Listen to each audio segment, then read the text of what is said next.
कितना सुंदर है ना? पूरी तरह संतुलित, जैसे हर चीज को होना चाहिए, ना किसी तरफ कम ना ज्यादा। कुछ ऐसी ही है ये बाइक, स्टाइलिश पर डिसेंट, पावरफुल पर एफिशिएंट और सस्ती लेकिन ड्यूरेबल। बजाज पल्सर इन्हीं रीजंस की वजह से भारत की नंबर 1 मोटरसाइकिल बनी और भारत के अलावा लैटिन अमेरिका, कोलंबिया, थाईलैंड और फिलीपींस जैसे देशों में भी काफी पसंद की गई।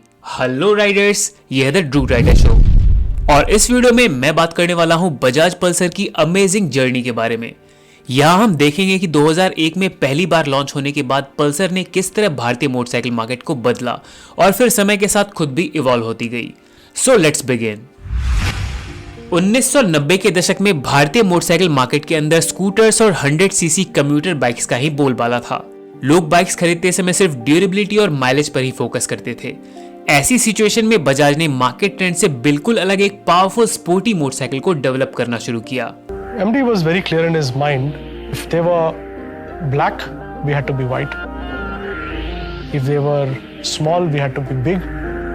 If they were fuel efficient, we had to be the fastest and most powerful.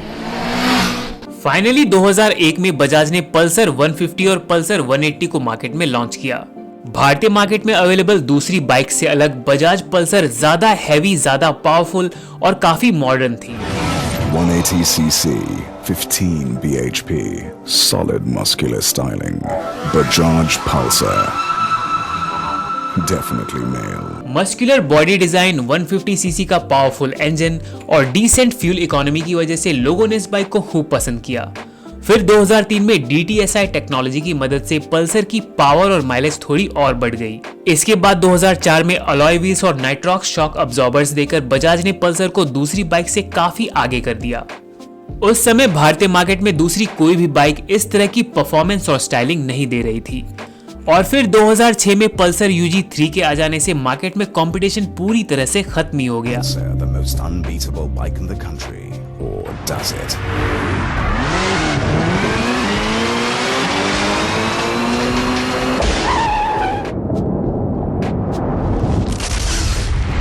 इस नई पल्सर UG3 में इंप्रूव्ड स्टाइलिंग के साथ ही twin pilot lamps, sharp tail light, semi digital instrument console और साइड स्टैंड इंडिकेटर जैसे premium features थे। इन सब के साथ ही पल्सर की सॉलिड बिल्ड क्वालिटी और दमदार परफॉर्मेंस की वजह से ये बाइक पूरे देश में पॉपुलर हो गई। शहरों से लेकर गाँव में भी लोग दूसरी बाइक्स की जगह पल्सर खरीदना ही प्रेफर करने लगे। पल्सर 150 एक ऑलराउंड बाइक थी जो ओनर को बेटर परफॉर्मेंस, रिलायबिलिटी और कंफर्ट का एहसास देती थी, एक यूनिक स्टाइल के साथ। पल्सर 150 की ग्रैंड सक्सेस के बीच ही 2007 में बजाज ने एक बोल्ड मूव लिया और अब तक की सबसे पावरफुल और सबसे यूनिक पल्सर को लॉन्च किया, जो थी पल्सर 220। 220 सीसी के पावरफुल इंजन और सेमी फेयरिंग बॉडी डिजाइन वाली ये बाइक लोगों को इतनी ज्यादा पसंद आई कि पूरी पल्सर रेंज की सेल्स ऑल टाइम हाई पर पहुंच गई। ये मार्केट में अब तक अवेलेबल किसी भी दूसरी बाइक से कहीं ज्यादा स्टाइलिश, पावरफुल और स्पोर्टी थी। यंगस्टर्स तो इस बाइक के दीवाने हो गए और बजाज ने भी टीवी शोज और कॉलेज इवेंट्स के थ्रू पल्सर को एक प्रीमियम स्पोर्ट बाइक की तरह प्रमोट किया। Pulsar MTV Stunt Mania Reloaded, Saturday 7 PM, only on MTV. इन सब के बाद पल्सर भारत की सबसे पॉपुलर और मोस्ट डिजायरेबल बाइक बन चुकी थी। हर यंगस्टर खुद की एक पल्सर बाइक ओन करना चाहता था और इसीलिए बजाज ने एक ज्यादा अफोर्डेबल और इजी टू हैंडल पल्सर को मार्केट में इंट्रोड्यूस किया, जो थी पल्सर 135 LS, यानी कि लाइट स्पोर्ट। ये बाइक दिखने में दूसरी पल्सर से काफी अलग थी। इसका नया डिजाइन कैची तो था, पर इसमें पल्सर वाली वो बात नहीं थी। परफॉर्मेंस और एफिशिएंसी के मामले में ये बाइक दूसरी 125 सीसी बाइक से बेहतर थी, पर चीप बिल्ड क्वालिटी और कार्बोरेटर इश्यूज की वजह से मार्केट में ये ज्यादा नहीं चली। 2012 आते आते भारतीय मार्केट में ज्यादा स्पोर्टी और प्रीमियम बाइक्स की डिमांड बढ़ चुकी थी। यामाहा की R15 और KTM ड्यूक 200 जैसी बाइक्स यूथ के बीच हॉट टॉपिक बनी हुई थी, जो टू व्हीलर मार्केट में पल्सर की मोनोपोली को सीधा चैलेंज था। इसीलिए बजाज ने बिल्कुल नई पल्सर NS 200 को मार्केट में लॉन्च किया। ये अब तक की सबसे यूनिक और सबसे एडवांस डिजाइन वाली पल्सर थी, जिसमें मोनोशॉक सस्पेंशन, फ्यूल इंजेक्शन और लिक्विड कूलिंग जैसे प्रीमियम फीचर्स थे। इसका 200 सीसी इंजन 23 bhp की पावर और 18 न्यूटन मीटर का टॉर्क प्रोड्यूस करता था। पल्सर NS 200 अपनी शानदार लुक्स और जबरदस्त परफॉर्मेंस की वजह से यंग राइडर्स की फेवरेट बन गई। भारत के साथ ही इंटरनेशनल मार्केट में भी इस बाइक को काफी अच्छा रिस्पांस मिला और एक बार फिर से पल्सर भारतीय यंगस्टर्स की पहली पसंद बन गई।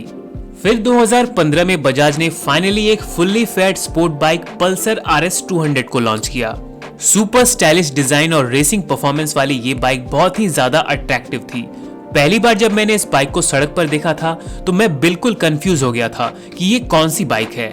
मेरी ही तरह दूसरे लोग भी इस शानदार बाइक को देखकर बिल्कुल शॉक हो जाते थे, जो RS 200 ओनर्स के लिए काफी प्लीजिंग एक्सपीरियंस रहता होगा। अगर आप पल्सर RS 200 के ओनर हैं तो प्लीज कमेंट में हमें बताएं कि जब लोग आपको इस तरह देखते हैं तो कैसा फील होता है।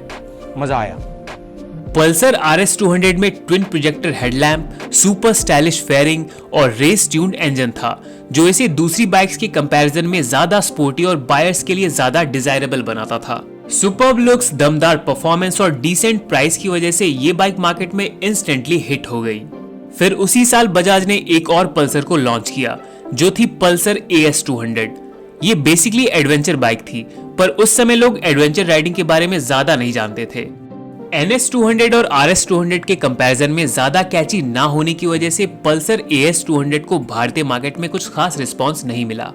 ये बाइक ना तो एक प्रॉपर एडवेंचर बाइक थी और ना ही पल्सर 150 की तरह एक प्रॉपर कम्यूटर थी। ये बजाज का एक एक्सपेरिमेंट था जिसका रिजल्ट कंपनी की एक्सपेक्टेशन से बिल्कुल उल्टा रहा और 2017 में से डिसकंटिन्यू कर दिया गया। इसके बाद बजाज ने लार्ज ऑडियंस ग्रुप को टारगेट करने के लिए अपनी सक्सेसफुल मॉडल NS 200 के स्मॉलर वर्जन NS 160 को लॉन्च किया। ये बाइक बिल्कुल पल्सर NS 200 की तरह थी, बस इसका इंजन छोटा था। जो लोग पल्सर NS 200 अफोर्ड नहीं कर पा रहे थे, अब उनके पास एक दूसरा ऑप्शन था।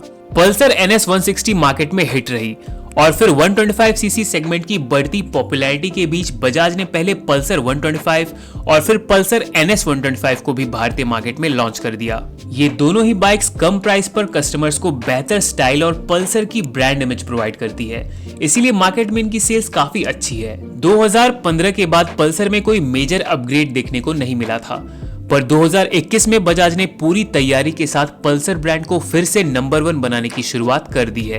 पल्सर F250 और N250 के लॉन्च के साथ ही बजाज ने पूरी पल्सर रेंज को अपग्रेड करने की अनाउंसमेंट की है, यानी कि Pulsar 150, Pulsar NS, Pulsar RS और पल्सर 220 हमेशा के लिए बंद हो जाएंगी और इनकी जगह बिल्कुल नई बाइक्स लॉन्च होंगी। इतनी जल्दी क्या, अभी तो मैंने स्टार्ट किया। हर एक राइडर और मोटर इंथुजियास्ट को जिस बाइक का बेसब्री से इंतजार है वो है नई पल्सर 150। आज के टाइम में 150cc बाइक्स काफी पॉपुलर हैं। ऐसे में इस सेगमेंट की सबसे आइकॉनिक बाइक पल्सर 150 का नया वर्जन सबसे हॉट टॉपिक है इंडियन ऑटो मार्केट में। नई पल्सर 150 का डिजाइन कैसा होगा और क्या ये बाइक अपनी पुरानी लेगेसी को आगे कंटिन्यू कर पाएगी या नहीं, ये हमें बहुत ही जल्द पता चलने वाला है, क्योंकि चांसेस हैं कि इस साल के एंड तक बजाज इस नई पल्सर 150 को मार्केट में लॉन्च करेगा। वीडियो अच्छी लगी हो तो लाइक जरूर करें और ride safe to ride again. See you in the next one.